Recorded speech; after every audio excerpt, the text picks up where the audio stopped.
I know it.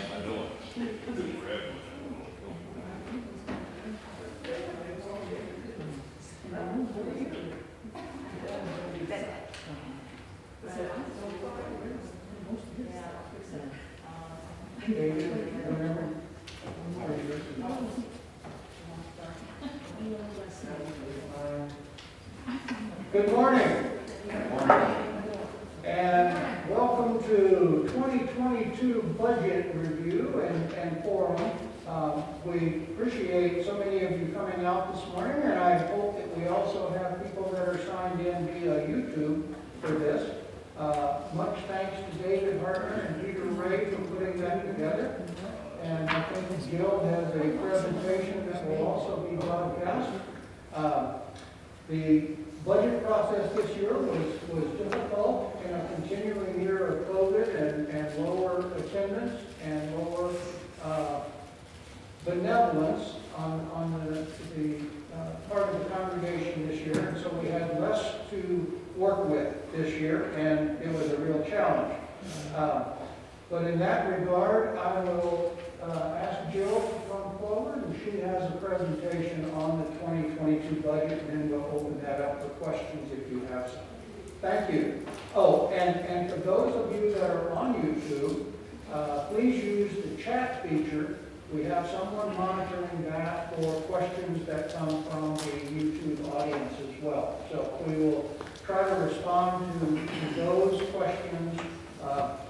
This is a new experience for us, but we're going to work our way through it. So thank you for your attendance this morning, and Jill, I'll turn it over to you.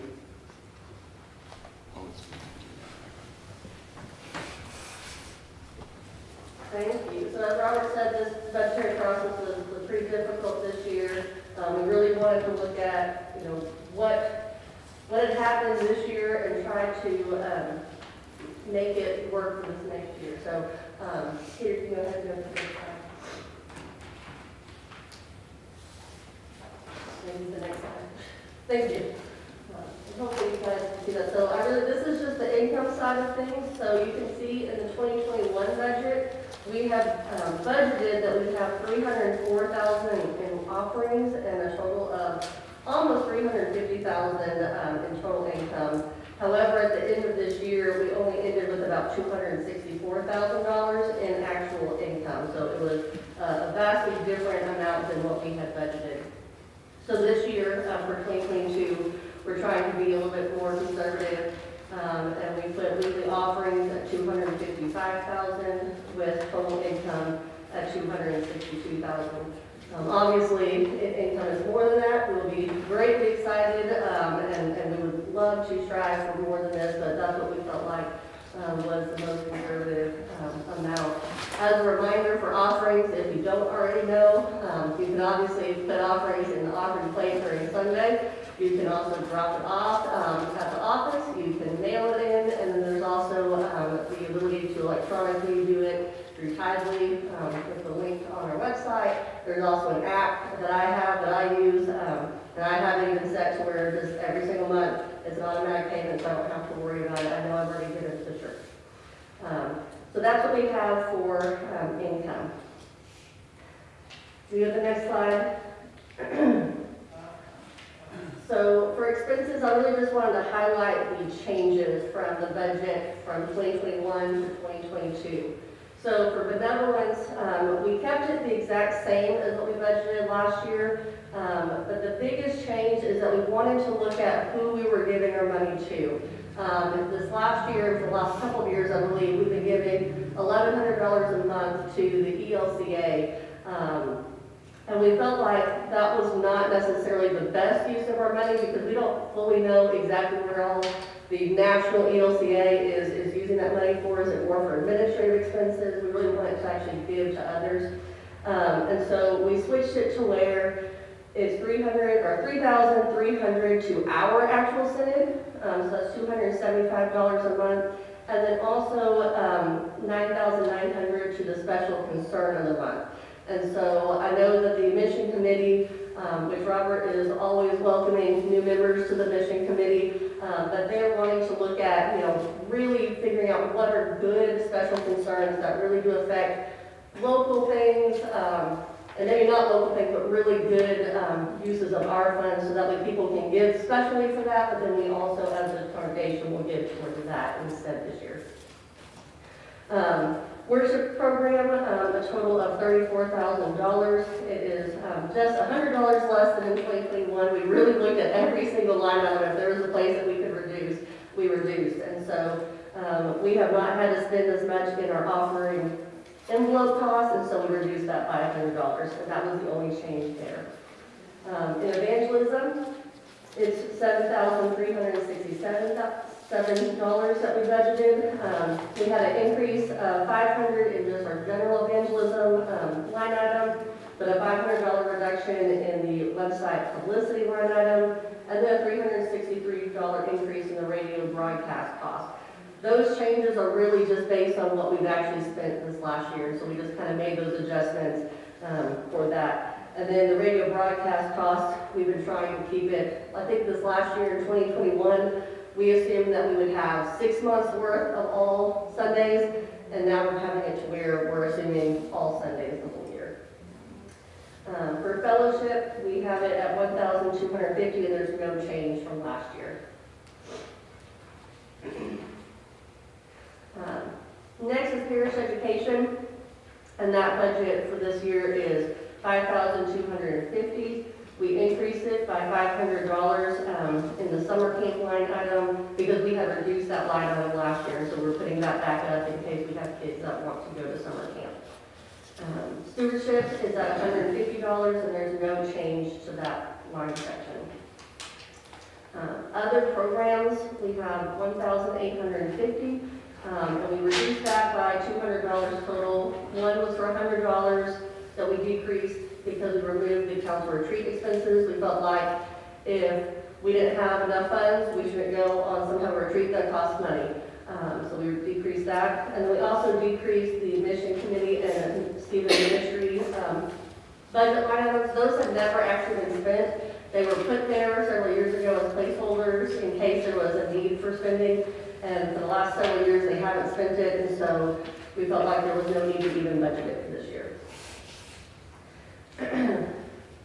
So the next section is pastor support. This was a place that we were actually able to do a pretty good reduction from our budget this last year of almost $24,000 in the medical pension section. In the 2021 year, we had over budgeted because we knew that the children would go off the plan, but we weren't sure exactly when, so we left it budgeted the exact same as we had in 2020. So that was part of the reduction. And then Pastor is very kindly aging to a wonderful age this next year. And so he was able to help us reduce that even further this year. The next line is the associate pastor support.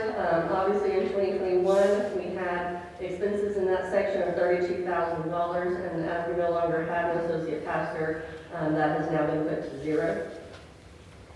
In administration, that line item total is $71,869. There's an increase there in telephone expenses just based on what we actually saw this year. And then a very small $16 decrease in the office equipment service just based on the new lease that we have. And then finally, under plant operations, we have that at $79,850, and that was a $1,000 decrease for our government contract because it's just not as much as what we have had in years past. So, in summary, this next year we're proposing a total income of $262,000, total expenses of $317,000 for a net deficit of about $54,000. Again, this was really difficult for us to come to this, and we don't like to even show a deficit budget, but that's the best that we could come up with. If you look at our 2021 actual, again, we had $264,000 in income and about $313,000 in expenses for a net deficit of $49,000. And if you can read my tiny writing, if you can't actually read it, I can see. I have a little asterisk there on the $49,000 because we did receive a PPP loan that was forgiven, that we were able to use for that deficit of $32,400. And so that reduced our total deficit for 2021 to $16,700. So that makes a huge difference. And we're very grateful to have gotten that loan that has since been forgiven. Does anyone have any questions on that's the budget? I have some more I want to talk about, but yes, Jim. My question is on the staff salaries. Mm-hmm. I want to know what thinking went into the fact that we left the staff salaries at the last year's rate. I'm talking about pastor, secretary, and director of music, which that's the only staff that we have. Correct. Staff. Yes. So yes, I did not go over that specifically. We met several times as the executive committee and as the full council to try to wrap our heads around what we could do or should do, and felt that when we have a budget that we're presenting to the congregation of over $50,000 deficit, we couldn't justify giving a raise. Just But cost of living went up 5.9% in the last government fiscal year. Mm-hmm. And then the first 3 months of this fiscal year, it's already gone up over 7%. It just seems like you're giving them a pay cut. So I have a challenge to you, Jim. So one thing that we did discuss in our executive committee was that if we saw that our offerings were actually doing better than what we budgeted, the council can always go back and we can have another meeting, we can do whatever and change that budget to where they get a raise. But again, we felt like at this time, we can't really do that with the offerings that we're getting currently. We could also reduce what we're having because that obviously is where our biggest expenses are. I really think that there should be something in there, and I don't think we can base it purely on offering income. We got to base it on. But we need to have money to do that. And funds that we have in hand. Jim, there were several things that went into consideration in that process. And in addition to the fact that offerings are down, we also have a significant reduction in attendance. Even the combination of YouTube and personal, in person. Baptized membership is down about 35 people from 2017. All the numbers are going the wrong direction. And that in addition to the offering situation, which is a direct correlation with the number of people that are sitting in the pew. That's where the money's coming from. We have a challenge in front of us to get people back in the pew, and if they're visiting on YouTube, that they pay their way as well. And that's where we're lacking, is we've got numbers going the wrong direction on multiple fronts. And so with that in mind, the council just felt it wasn't a prudent decision to make increases. I understand that, but last year, literally, we asked that staff to do some extraordinary things, and they actually did a lot of extra work last year because of the way that we had to do things. And we're going to be asking them to continue to do that extra work this year. But we aren't going to compensate them. And it hurts me. Can I add something too? I'm looking here at our unrestricted endowment fund of over $500,000. Yes, ma'am. And it's going to be hard, if I were one of the staff people and I wasn't getting a raise and there's a 5% increase in cost of living, inflation, that we're sitting on over $500,000 and we are, to quote Ernestine Bruno, we're being stingy to our staff when we have this money in the back. We should be using it. We are using it every year. I know that. Every year. To the tune of And if we deficit of continue to use it $60,000. after about 7 years, we will not have any money left. Okay, And then we'll have to. but without music, we aren't going to have a church. That's right. Well, again, please understand, this is the recommendation from the council after multiple meetings of hashing through these same questions. If the congregation does not want to accept that budget, it is perfectly in their authority to question these and to make an amendment request at the meeting. Well, I understand, but I just want to. And I'm just, yeah, I get that. I get that. So at the congregation meeting, we can suggest that the amendment to give these. I'm suggesting, I'm part of the council that We recommended would have, this budget. we would have to. Yeah, but then the entire congregation would also have to agree to that amendment. Right, okay. Yeah, I mean, that's the process, Diane. I promise you, I'll have a motion. Thank you. Yes. Okay, my question or comment is, if we're expecting the staff to do more for less, what is their incentive to do more? They still have a job. We've passed so much on. There's a lot of people that don't have jobs right now. Well, actually, Audrey, the growth of the church is their focus, and without that happening, we're headed down the wrong path. And so, I would hope and pray that their motivation is to see the church do well, not continue on downward turn. Okay, I'm talking about mental health in this situation too. I'm sorry? Mental health, how are they feeling as a person Mm-hmm. when the people they're serving and busting their tails for aren't showing the appreciation for all that they're doing? Well, that's something that we also need to be looking at too then. How are we showing that we're appreciating them? Are we giving offerings? Because right now it shows that we're not. So we as a congregation have to do our part too.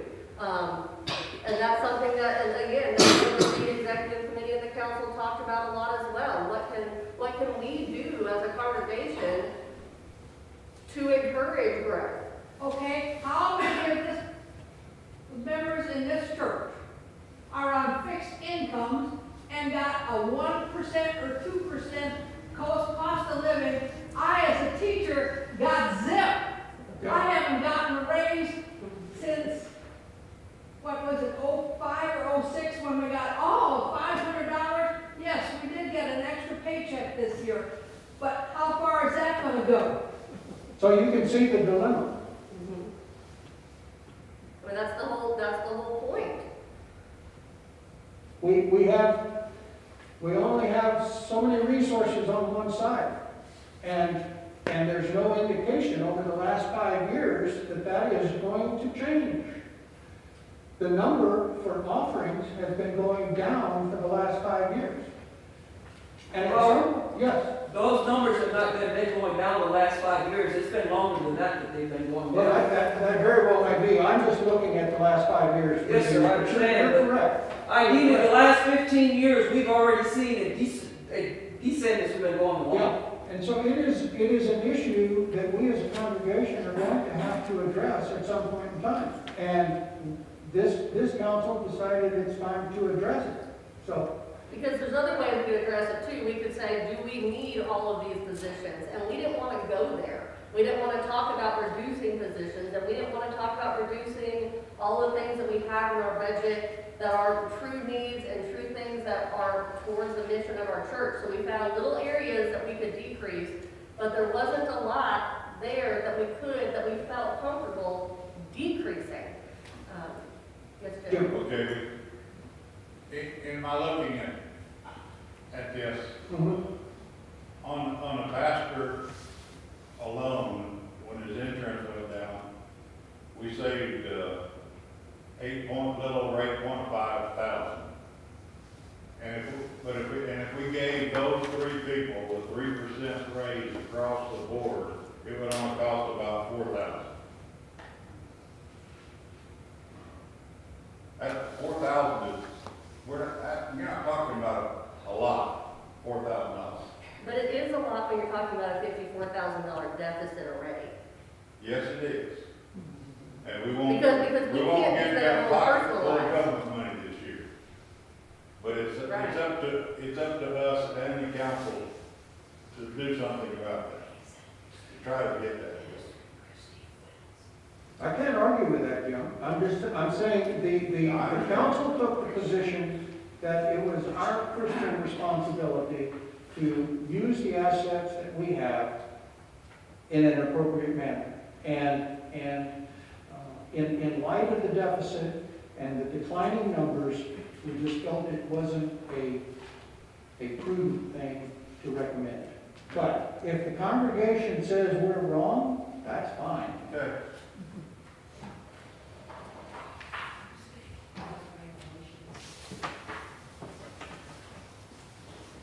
Any other questions? For either me or Joe? And I do have more to talk about, Okay. those non-budget funds, because I really want everyone to understand what those monies are supposed to be used for. That's next on my agenda. So, if you can go to the next slide, Peter, thank you. So, we have several different non-budget funds that we as a congregation have been blessed with. They come in three different categories. One is unrestricted funds, one is restricted funds, and one is designated funds. And really the difference between the two, or three, is just how the congregation is supposed to use that money. So at the end of 2021, all of those funds together had just over $715,000 in that budget, or in the account. You go to the next slide. I just really want to talk about all the different funds that we do have. Because again, we are lucky, we are blessed that people in years past have given money to the church. But almost always they gave it for a very specific reason. So the very first one, though, it was not for a specific reason. It is the Zion Endowment Fund bequest, and I put bequest and interest as one account. It's really two different accounts, but the total amount in there is $526,000. And it was originally given to us in 1990 as $20,000, and then additional gifts and bequests have been put into it. This is the encouraged preferred method of giving to the congregation, other than obviously giving in just the general fund offering. The intent of this fund is for the income, not the principal, but the income from the fund to be used to support any specific or general mission of the congregation, and the use of that is actively encouraged. And again, it's the income that is supposed to be used. However, the last several years, we've been using the principal as well. And so as we've been using the principal, it just means that now our fund's getting smaller, which means the interest is less, which means using the interest, there's less interest. Even when even if our interest rates are higher, when you have less principal, you have less interest. And so the key is that's what that is supposed to be used for. Again, the last several years, we've had to go into the actual principle of this account, and so when adopting the budget and at those annual congregational meetings, I have indicated that this bequest fund has had to be utilized. So the next slide, so that's the only unrestricted fund that we actually have. The rest are all restricted, meaning that there is an actual specific use and only that use that we can use that money for. So the first one that we have is called the Christmas Needs Fund, and there's just a little over $2,000 in it. And it is supposed to be used to provide a Christmas meal for a needy family of 4 or more, and it is selected every year by the pastor and the congregational council. And so we have done that the last several years. This fund is not a new fund, but it's a newly revised fund. This fund used to be the perpetual candle fund, and once we no longer had needs for that, it became this fund. The next fund that we have is the Sour Radio Ministry Fund, and that is $1,507. And that one is used to offset our expenses for the radio broadcast. If you notice, there's only $1,507 in that fund, and I don't have, hold on.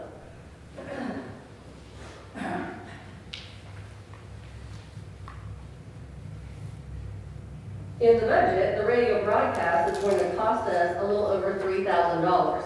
So at the end of this year, if no money is put into this account, this fund will go away, because we've been using this fund every year to actually cover our budget because we aren't getting enough in offerings. to manage to actually do that radio broadcast. The next account that we have is the special building maintenance fund, and there's almost $27,000 in there. And that is used to handle any kind of significant or unexpected building maintenance requirements beyond the capabilities of the general fund maintenance budget that we have each year. And we have used this fund often because we never know when some major thing is going to happen in the church that needs to be replaced or repaired or fixed. Then the next line is the Helen Weiss Scholarship Fund of about $54,000, and that is for scholarships for any member of Zion who wants to further their education, and there's an application process that goes along with that. And then there's another scholarship fund that has $14,000 in it for people that want to enter into an ELCA type college. The next funds that we have are called designated funds. And really there's not too much difference between restricted funds and designated funds, with the exception that restricted funds actually get the interest. We do a proration on all of our interest that's earned. We commingle all of those funds together, so we get a lump number of interest at the end of each year, and then we prorate it out onto the different accounts. So the restricted funds actually earn interest, the designated funds do not. They only keep their principal balance, and we use that interest at the very end. I'll show you. So we have the alms fund that has about $3,000 in it, and that is for really the pastor's use to, when he has or he sees that there is a congregation member or a non-congregation member that comes to him in need, he can utilize those funds to give them some type of financial aid. We also have the building fund that has a little less than $8,000 in it. And those are, I know that you can give to the building fund in your offerings, and it's really used for major type renovations that we have to our property here. And as you see, it says disbursements for ordinary or routine maintenance should be avoided. Because again, the intent is for the above and beyond things that are not supposed to be in the budget. Although I will tell you that there have been several times, not necessarily with the building fund, but there are several times that we have to dip into these funds for normal budgetary type things because we aren't getting enough income. We have a church band fund that kind of makes me laugh a little bit. It's $8,000, and it was established by the congregation in 2007. And I'm not sure what actually happened or how this occurred, but basically it was a supplemental budget to use to accumulate the necessary resources to purchase a new van. Obviously, $8,000 is not going to purchase us a new van. So whenever the time comes that we make that decision, we're going to have to find additional funds. But at least we have a start to maybe a door of a new van. The next section that we have is the disaster relief fund, and this one has $7,000 in it, and this is to be used where if a disaster happens wherever, and we determine as a congregation that we want to take up a special offering for that disaster, we can collect money for it, and say we collect $500, then this fund would be used to match that $500 so that we could actually get $1,000 for that natural disaster. Okay, the next page on designated funds is our memorial fund. And we actually have two different memorial fund type accounts. One is for has $9,000 in it, and it is just a very generic memorial fund. So anytime that someone passes away and they choose Zion as one of the places that they would like people to give to, the money goes into that fund right there. And the next one is called Other Memorials, and it has a little less than $5,000. And those are when people want to give a memorial, but they really kind of have a specific purpose for it. They say, I really want, here's a memorial, and I want to buy all new candles. So we put it into that account, knowing that we're going to spend it on whatever that purpose is that someone wanted. And just take note that these funds right here also have been utilized a lot in our budget every year typically for worship supply items, copyright licenses, music supplies. Those items are every year, even though they're showing up in the budget, are actually being pulled from these non-budget funds until we have, that account doesn't exist. The next one is the music fund, that has $2,000 in it. Sorry, I skipped one. The ministry intern fund has $35,000 in it, and that is supposed to be used to support intern programs or similar ministries of the congregation, such as a part-time pastoral assistant. So when we had Pastor Lisa here, we were dipping into that fund to pay for that because we were not able to do it out of our budget. The music fund, as I said, has $2,000 in it just to support the music program of Zion. The Zion Men's Choir has money, and they have about $1,200 in it. And that's just any type of gifts that the Zion Men's Choir gets that goes into there, and then they can use it as they so choose. And then we do have when Helen Wise gave all of her money, we separated them out into lots of different categories, and this category was left with we will not deal with this money later, but when there's a need, we will determine what that need is and then use this money for that need. And so there is, and this actually started out, I think, with $100,000, and we've already utilized it for several things. And so now there is not quite $9,000 in it.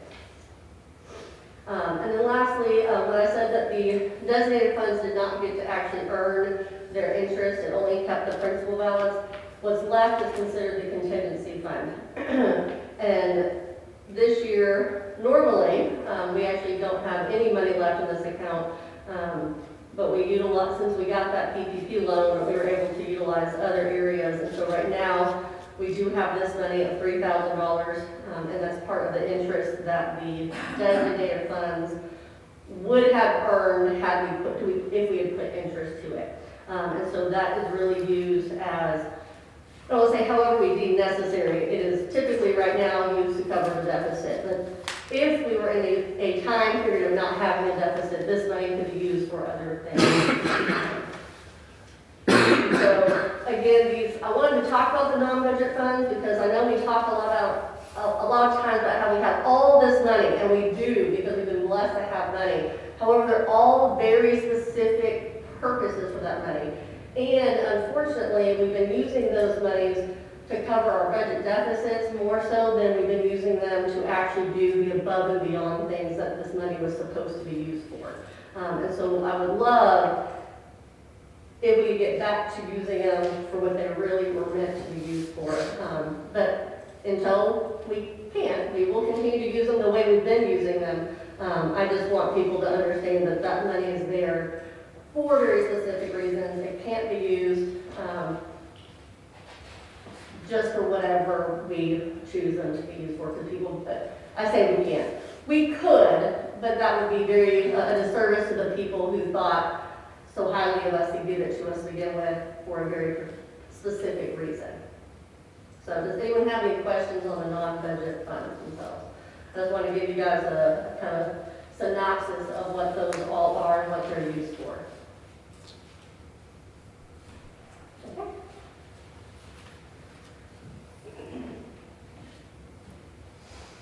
Thank you, Jill. That was a lot of work. We appreciate it. Thank you all for your comments, your questions. Are there any further questions or comments that I could respond to? As I mentioned, this is the budget recommendation by the council, and it's going to be presented to the congregation at the annual meeting. If any changes need to be considered or approved, we can do that as a matter of business in the annual meeting. So, but we wanted everybody to understand our thought process in putting this together in light of the existing situation. So, all right. Well, thank you so much for being here. David tells me that we have 7 people watching on our YouTube this morning. So that means we probably have about 25 or 26 people here all together. So that's good, that's real good. And just in case you want to come back and visit again, Wednesday evening at 6 o'clock, we'll be meeting here again to do this same thing. So if you would like to come and if you think about more questions between now and then, we'll be happy to try to respond to those as well. Okay. Thank you so much. See you in church.